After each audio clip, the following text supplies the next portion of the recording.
Welcome back to the show. Now to discuss some of today's biggest political stories, we bring on our power panel. Joining me now is Christina Bellantoni, Associate Politics Editor at Roll Call, Victoria DeFrancesco Soto, an Assistant Professor of Political Science at Northwestern University, and Republican strategist John Feary. Our first question, Michele Bachmann, legitimate candidate or fringe player? Bachmann released a new ad in Iowa this week in which she calls herself the unifying choice that will beat Obama. But on that same day, she became the first Republican to sign the Family Leaders Crazy Candidate Pledge.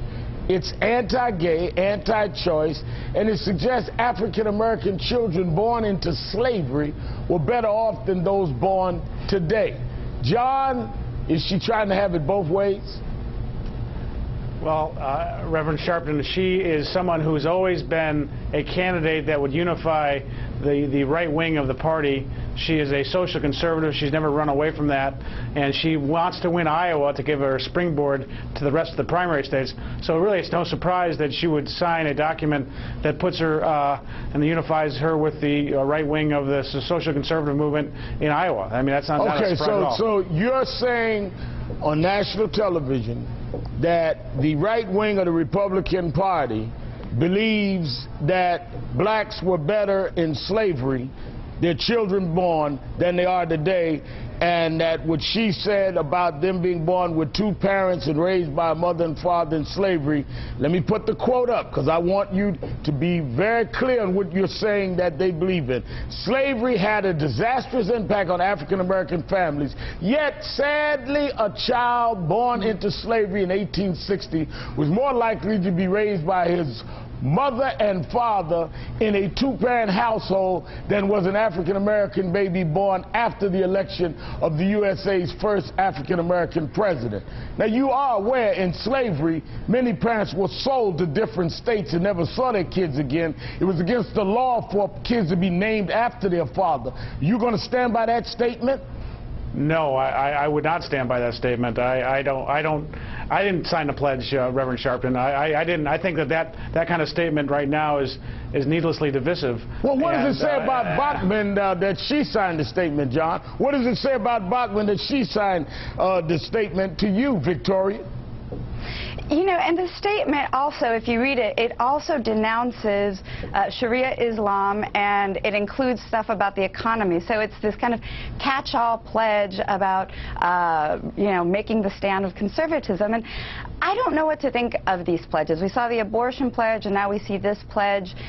They could be important in helping frame Republican voters. You know, it's an informational cue that they look to. But I get the sense that we're going to see a bunch of other pledges, and it's just going to become a non-starter. They're not going to become important. So she did this now in the hopes of standing out and cementing her lead, but I really think it's going to be useless at the end of the day. Christina, if she becomes a major player, if she comes out of Iowa a winner or second, and she's taken pledges like this, does she not hurt the mainstream Republican Party and becomes what conservatives like Brooks started fearing?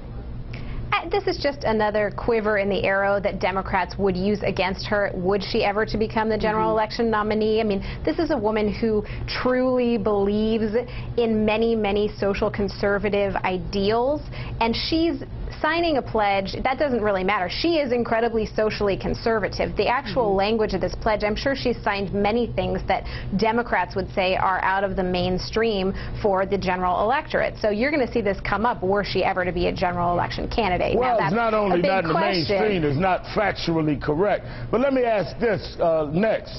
Tim Pawlenty's political obituary, premature or not? I mean, he's headed to meet the press this weekend, but Tim Pawlenty hasn't been getting much good press lately. Today, in New York Times asks, will the Republican race be the first out? And Bloomberg sees doom and gloom in his future.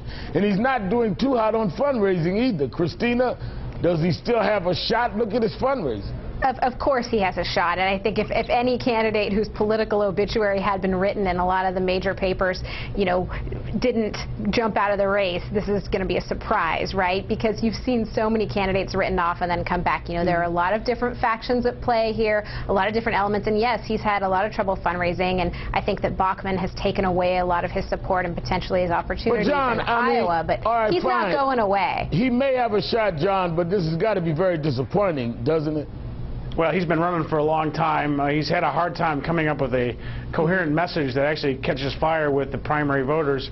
And I think that he has a little bit, he's not raising much money. There's not much enthusiasm for his campaign. He's got a very compelling personal life story that he hasn't really shared in a compelling way. And I do think that if he wants to catch fire, he's going to have to start doing it pretty quick because, you know, we're getting pretty close to the primaries now. I mean, Victoria, what can he do? I mean, was his moment at the debate? I mean, what can he do?